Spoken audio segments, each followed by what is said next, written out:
Christmas in Ogoja was supposed to taste like love, joy, and togetherness. But one strange secret hidden inside a single pot of stew was about to shake the entire community. Welcome to Tales by Lymarh. Please like, share and subscribe. The place where everyday stories become unforgettable journeys. Where secrets tucked inside small towns rise to the surface. And where simple lives turn into powerful lessons. Tonight, we're traveling to the warm, vibrant heart of Ogoja. A small Nigerian town where Christmas isn't just a celebration. It's a tradition of love, unity, and shared meals. But behind the laughter, the music, and the smell of delicious delicacies, a hidden truth has been cooking quietly for years. A truth only one girl noticed. A truth that could destroy the joy of an entire community. So sit back, relax, and let this tale unfold. Because what you're about to hear will remind you that sometimes the most shocking secrets hide in the places we least expect. This is the Christmas pot. It was just a few days to Christmas in the small Nigerian town of Ogoja. The harmattan breeze danced through the streets, carrying with it the sweet aroma of festive delicacies, fried chicken popping in hot oil, puff rising in batches, coconut bread baking in charcoal ovens, and huge pots of stew simmering in compounds. Everywhere you turned, people were busy preparing for the season. In Ogoja, Christmas wasn't just a holiday, it was a tradition of sharing.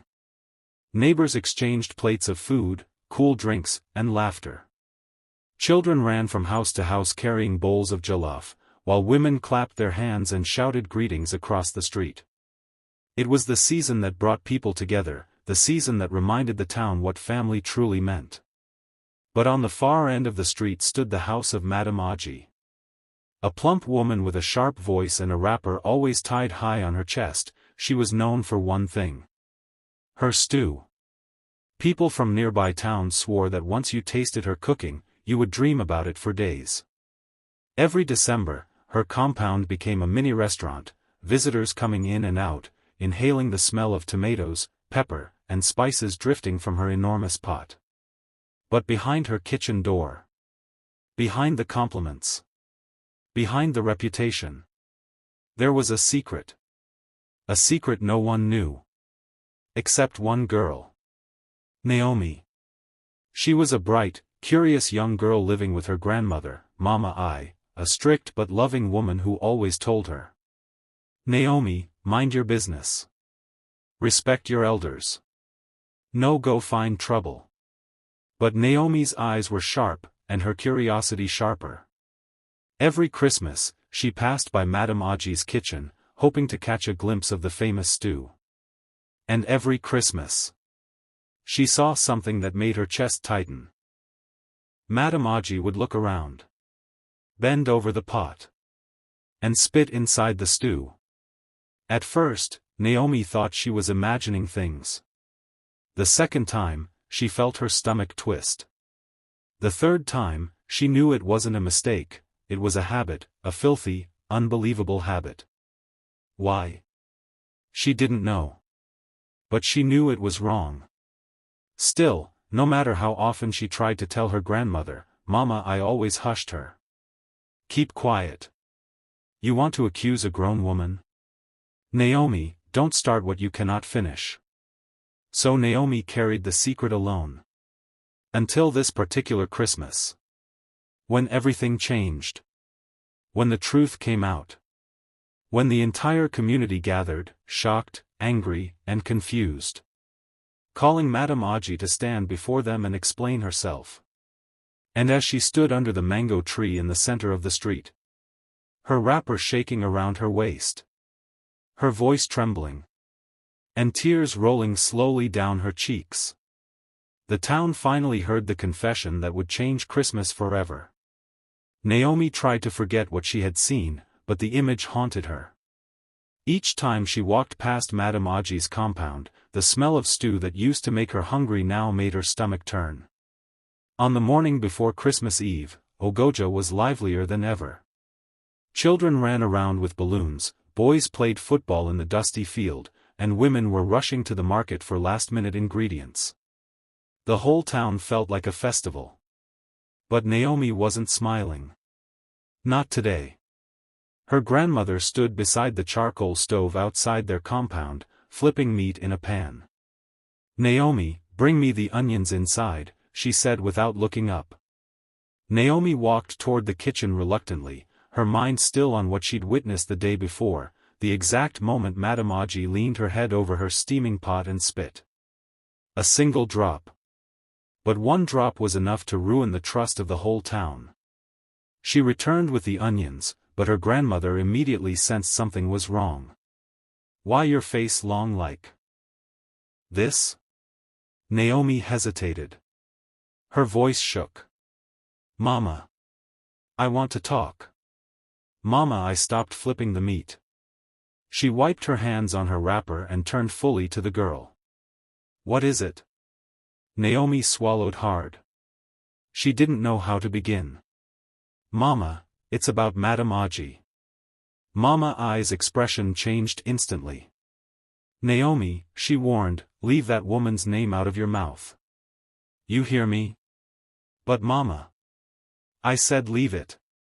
Naomi clenched her fist. Tears gathered in her eyes. "Mama, she is not clean. She is doing something bad with the stew she shares every Christmas." Her grandmother's eyes widened slightly, but she still pretended not to understand. "Bad how?" she whispered. Naomi's voice dropped to a shaky silence. "She spits inside the pot." Silence. Complete silence. Even the sizzling oil seemed to pause. Mama I stared at Naomi as if she had spoken madness. "Naomi, stop that nonsense. Do you want trouble?" "I saw her, Mama. More than once." Her grandmother shook her head, breathing heavily. "This your mouth will put you in walla one day. Don't say it again. Don't repeat it to anybody." Naomi looked down. Hurt. Frustrated. But she nodded silently, though her heart refused to obey. Later that afternoon, the choir came to rehearse on the street. Voices filled the air. Musical notes, "Oh come, all ye faithful," musical notes. Even with the music, Naomi's mind was far away. She sat on a small wooden stool outside her grandmother's house, staring toward Madame Ogoja's kitchen. The window was open, and steam curled into the air. Naomi's chest tightened. She couldn't sit quietly while everybody in town prepared to eat that stew, especially the children, the elderly, the pregnant women. It felt wrong. Then something unexpected happened. Young Sod from the next compound came running with a large tray, balancing empty plates. "My mama say make I collect food from Madame Ogoja house," she shouted happily. Naomi jumped to her feet so fast the stool fell backward. "No. Don't go there." Sod stopped, confused. "Why?" Naomi didn't know how to lie, her mouth spoke before her grandmother could stop her. "Because her food is dirty."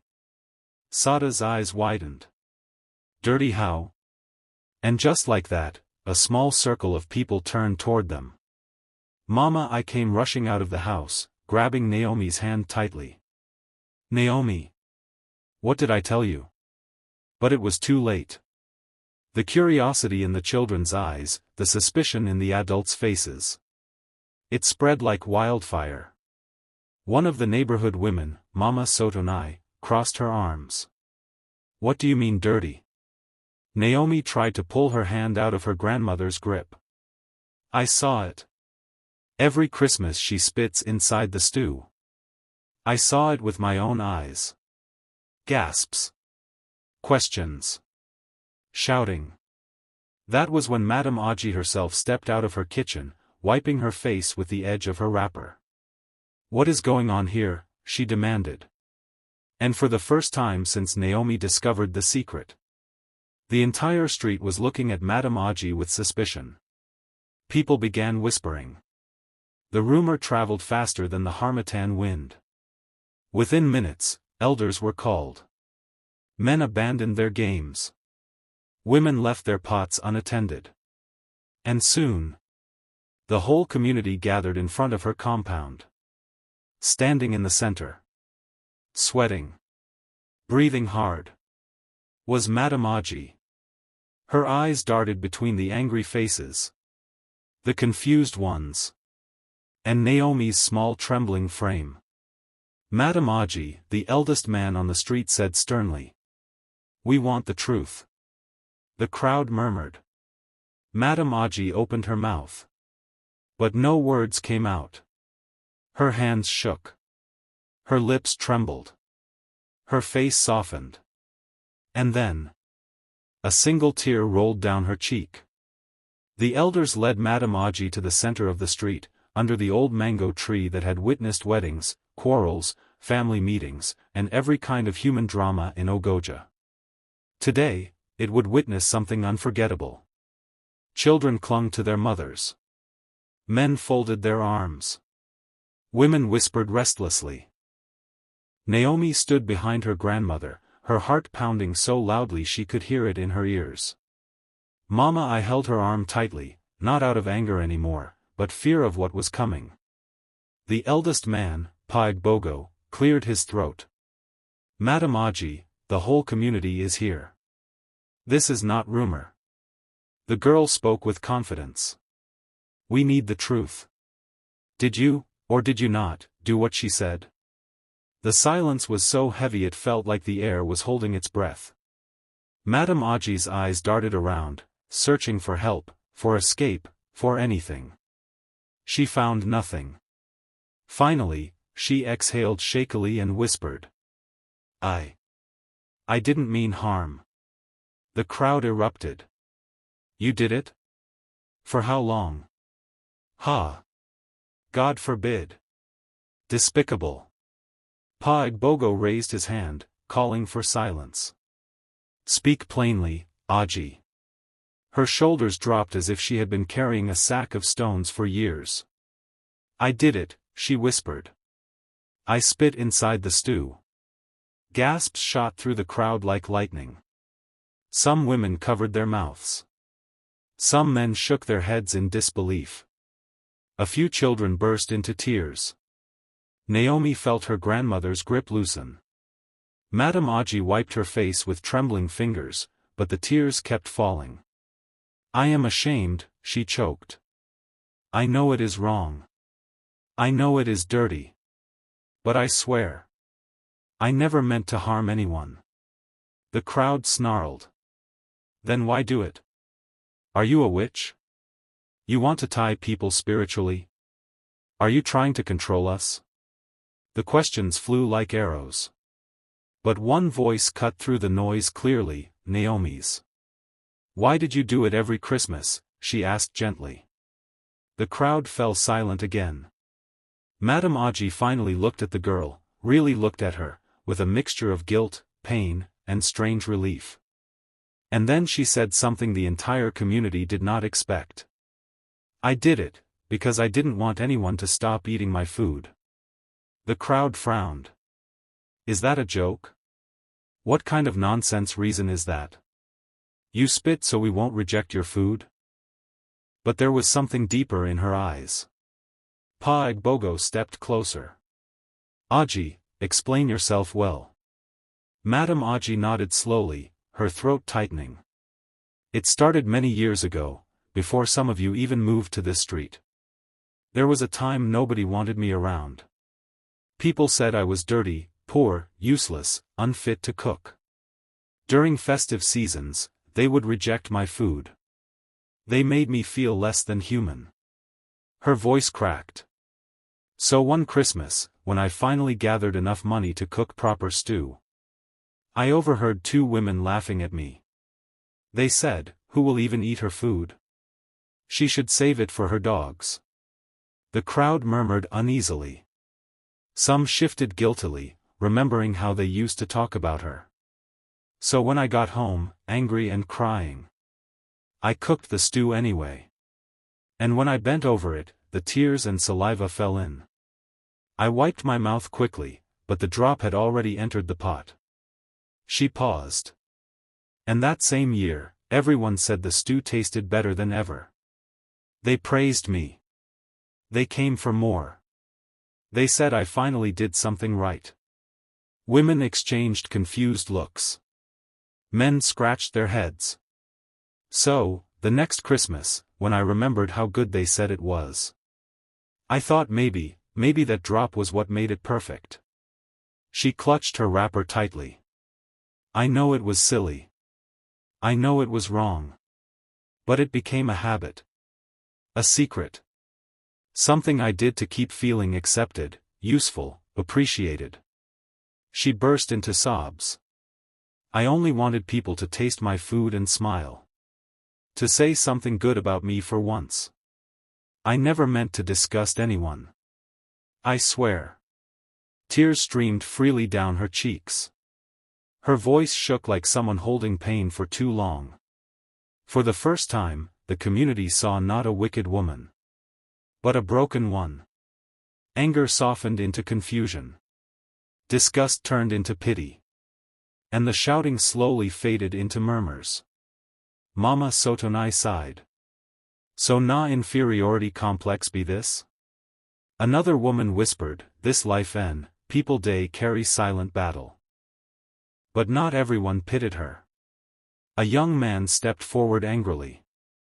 But she still put people at risk. What if someone got sick? Another woman snapped, en. And we don day chop em for years. Naomi stepped forward courageously, her voice clear. We can be angry, but let's also be fair. Everyone turned to her. She did wrong. Very wrong. But she wasn't trying to harm anyone. She was trying to feel accepted. That doesn't make it right, but it means she deserves correction, not hatred. The elders exchanged looks, impressed. Mama I placed her hand gently on Naomi's back. The sun was setting slowly behind the rooftops.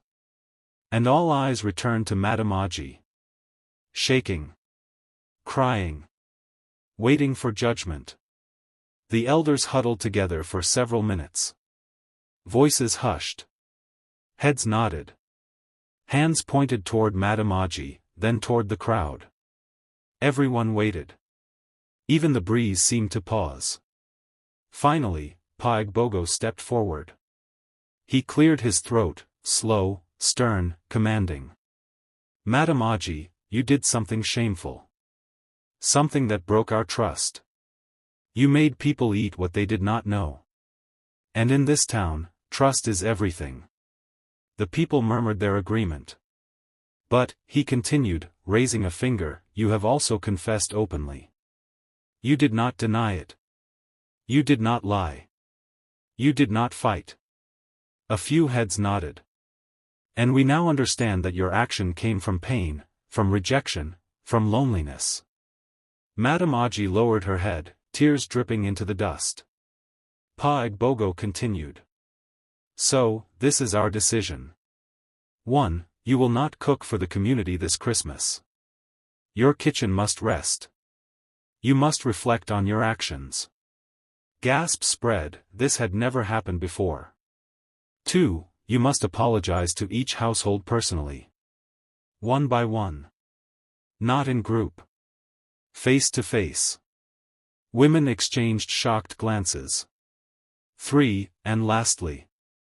You will attend the women's meeting for cleansing and correction. Not spiritual cleansing, hygienic and behavioral. They will teach you cleanliness, discipline, and help you rebuild trust. The announcement ended. Everyone waited for Madame Ogoja's reaction. She fell to her knees immediately, hands in the air. Thank you. Thank you. I accept everything. I deserve it. Her voice broke as she sobbed louder. People watched in a mixture of pity and shock. The meeting was about to end when a small, unexpected sound rose from the crowd. Clapping. One person. Then 2. Then 5. Soon the entire street was clapping gently, not in praise, but in forgiveness. Mama Abisola, one of the oldest women, stepped forward and lifted Madame Ogoja from the ground. "A woman is not destroyed because she fell," she said softly. "She is destroyed only when she refuses to rise." She cleaned the tears on Madame Ogoja's cheeks with her wrapper. "But today, you chose to rise." Another woman added gently, "Next year, if you want to cook for the community, we will stand with you in the kitchen. You won't cook alone again." More murmurs of agreement followed. It was the first time in years anyone had offered to help her cook. Madame Ogoja cried even harder, but this time, it was the kind of crying that heals. The crowd slowly dispersed. Children returned to their games. Women hurried back to their pots. But there was something different in the air. Naomi stood quietly, watching Madame Ogoja wipe her face, breathing as if a heavy stone had finally been lifted from her chest. "Mama," I looked at Naomi and whispered. "You did well today." Naomi blinked. "Really?" "Yes, Mama," I said. "It was scary, but you spoke truth. And you saved us all." A faint smile appeared on Naomi's face. Nearby, Madame Ogoja approached them slowly, her eyes red but grateful. She knelt slightly in front of Naomi. "My daughter. I am sorry for everything you saw. Thank you for speaking the truth. You gave me a chance to change." Naomi nodded gently. "It's okay, Ma. Just, don't do it again." Madame Ogoja placed a hand on her chest. "Never again. And everyone believe. Because sometimes a public confession doesn't break a community. It binds it closer." Despite the chaos, Christmas in Ogoja still blossomed beautifully. Instead of receiving stew from Madame Ogoja, each household brought her a small plate of their cooking. A gesture of forgiveness. Of healing. Of unity. Madame Ogoja's table overflowed with jollof rice, fried chicken, pepper soup, chin-chin, moi-moi, and zobo. She cried all through that night, not from shame, but from the overwhelming love she had never felt before. And as Naomi walked past her compound on Christmas morning, the woman waved at her, smiling sincerely for the first time in years. "Naomi. Ma. Next year, you will be the first to taste my stew. The cleanest one I will ever make in my life." Naomi laughed. "I'll be waiting." And just like that, the small town of Ogoja learned that truth brings healing. Forgiveness brings unity. And sometimes, the most unforgettable Christmas stories come from the most unexpected places. And so, that Christmas in Ogoja became one the town would never forget, not because of the decorations, not because of the carols, and not because of the food, but because a truth that had been hiding for years finally found the courage to rise. A secret that could have shattered a community instead became the foundation of a new kind of unity, one built on honesty, accountability, and forgiveness. The street that once whispered behind closed doors now stood together in the open. And a woman who carried shame like a shadow finally stepped into the light, ready to become someone new. In the end, it wasn't the stew that fed the community that Christmas. It was the healing. The understanding. The love. The second chance they all chose to give. Ogoja didn't just celebrate Christmas that year. They became Christmas. Moral of the story. 1. Secrets grow in darkness, but they lose their power when brought into the light. 2. People often make harmful choices from a place of pain, not wickedness. 3. Speaking the truth is important, even when you are the only one brave enough to say it. 4. Forgiveness does not erase the wrong, it creates room for change. 5. Community is strongest when it corrects with love, not hatred. Thank you for listening to this unforgettable journey from the heart of Ogoja. A story that reminds us that behind every face is a hidden struggle. Behind every mistake is a lesson. And behind every confession is a chance to be better. If this story touched you, don't forget to stay tuned for more emotional, thought-provoking tales that open the heart and spark reflection. This has been Tales by Lymarh, where ordinary lives become extraordinary lessons. Until next time. Keep your heart open, keep your mind curious. And remember, every story holds a truth waiting to be discovered.